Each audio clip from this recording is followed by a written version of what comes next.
What's going on, everyone? Jeremy here from The Quartering, and I've got a pretty spicy story to end the week. You know how, I've lamented, quite frankly, that Twitter just isn't as good as it used to be. In fact, it's probably as bad as it's ever been, at least in my opinion, but I know many people disagree with that, but that's not what this video is about. We talked about earlier today, actually, a video that the president and CEO of HBO was literally deploying sock accounts to argue with critics that didn't like his woke trash.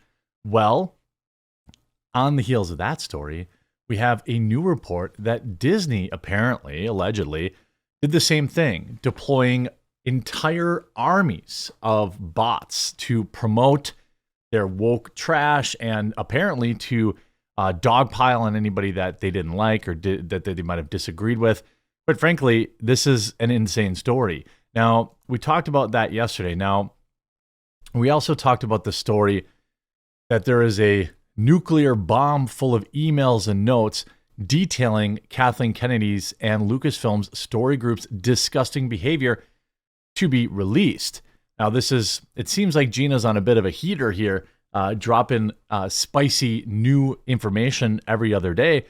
But this one in particular is curious because you always wonder, and you talk to people on Twitter and you see a lot of these like fan cams or Disney announces some movie that you just know is terrible. And we see in the box office that it's terrible. Every tweet they put out about it, these like random stan accounts getting hundreds of thousands of likes on stuff like that. On pictures and images, and I'm like, well, these people didn't go to the movie theater because the movie lost money. And it was like we were all getting gaslit. Like, who the heck was asking for a brown Snow White? Well, apparently Disney bots. Gina Carano drops the bomb, exposes Disney's use of bots to control narratives on Twitter.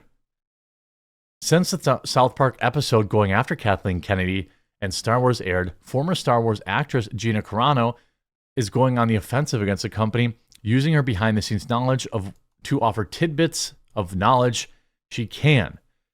On Thursday, Carano offered some knowledge on X about Disney's interest in Twitter, noting that back in 2016, now this is according to Gina Carano, I don't remember reporting on this, but that doesn't necessarily mean it's not true, and certainly it could have been something that remained, never went public.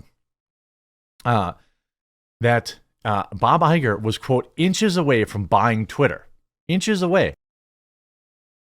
And then they pulled out because of the presence of bots, which is something that we know was the case. We know that, ultimately with Elon Musk's purchase of the platform, that bots were a big deal. Carano asked a question about how much the bot population on Twitter grew since that year. In 2016, Bob Iger and Disney were basically inches away from buying Twitter, but pulled out at the last minute of the deal after they did a little more research and said this about Twitter users, quote, "We at this point estimate some of Twitter's help that substantial portion, not majority, were real. We at this point estimated with some of Twitter's help that a substantial portion, not a majority, were not real." So essentially, there's a ton of bots. Nobody's shocked by that at all. Carano noted that buying and controlling Twitter would have been a massive headache. Again, Carano noted that buying and controlling Twitter would be a massive headache, but that creating your own bot armies would be much cheaper and more effective. Quote, "Why buy Twitter and deal with the headache when you can create armies of bots and control the narrative for much, much less money? It does your promoting for you without looking like you're promoting yourself. Look, it's popular on all these accounts, strangely liked by a bunch of accounts with no names. It must be good." So that's the implication. Now, what Carano is insinuating at this point is that instead of buying Twitter, it utilized the reason Disney refused to buy it to their advantage, noting that Disney's agenda was usually supported on Twitter by a large number of, quote, no-name accounts with very few followers. She then shifted gears and noted that it doesn't always have to be used in support of a show or a movie, but it could be used to accomplish more sinister ends, including the silencing of those who don't agree with their agendas, namely herself. Carano said that she sent an email to Disney brass about these bots that were going after her after the infamous tweet that was purposely misinterpreted to make her appear as though she was anti-Semitic. This leads to the firing of a person who thinks differently because they can't control their voice. Need a reason to fire her? Get this hashtag trending. Say they said something anti-Semitic when she isn't at all. Twist her words. Hey, as long as it's in the headlines, no one will ask any questions, so it must be true. So the insinuation is obviously that, when the whole cancel Gina Carano, fire Gina Carano stuff was going bananas on Twitter, that they were using bots to promote that and to push it. Now, I mean, she hasn't offered any evidence or hard evidence of proof here, but I don't think that it takes a huge leap for a lot of us to believe that these corporations use bots, right? I actually told them in an email and over the phone about these bot armies and how they start the negative narrative. Then these young kids would join in, not realizing they're being manipulated. Then websites and small news jump on board. Be cool with the kids. Before you know it, you're trending. The Hollywood media devours it. I told them I believed that was what was happening to me. And I think that that's true because this whole, we have to fire Gina Carano over a tweet thing, they weren't watching the show. These were not fans of the show. And these tweets are going viral with nobody of any relevance actually talking about it. We know that particular left-wing people often use bots to, there's one who famously would always tweet, oh, I've always dreamed of ratioing so-and-so, and then suddenly get 9,000 likes on a tweet. It was very obvious that they were using bots. You see here, Carano then pointed to, in order to manipulate people, Disney didn't need to control Twitter. They needed to control the narrative. But it was clear that Disney wasn't listening to Carano. They publicly fired her and called her tweet abhorrent. It was a head-scratching move, given the purpose of Carano's tweet was to clearly call to treat each other like humans, not monsters. This is via redstate.com, by the way. Yet the bot armies that ginned up the Twitter mobs, combined with the trending hashtags and about Carano, won the day, and Carano was unceremoniously ousted from her role as Cara Dune on Disney's The Mandalorian. Carano said that the damage done by bot armies is actually much more egregious than people think. Quote, the action of bot armies is actually much bigger offense than people are realizing. How many people's lives were ruined because of Twitter bots canceling them? In defamation lawsuits, you need to have evidence of intent to do harm. Defamation lawsuits are very tricky, especially when you're going up against someone with endless amounts of cash. I would say sending in bot armies to go after people they don't agree with qualifies as intent to harm. I believe a jury would agree. Carano then seemingly urged both ex and current Disney employees to step forward with more evidence of Disney's relationship with bot usage on Twitter.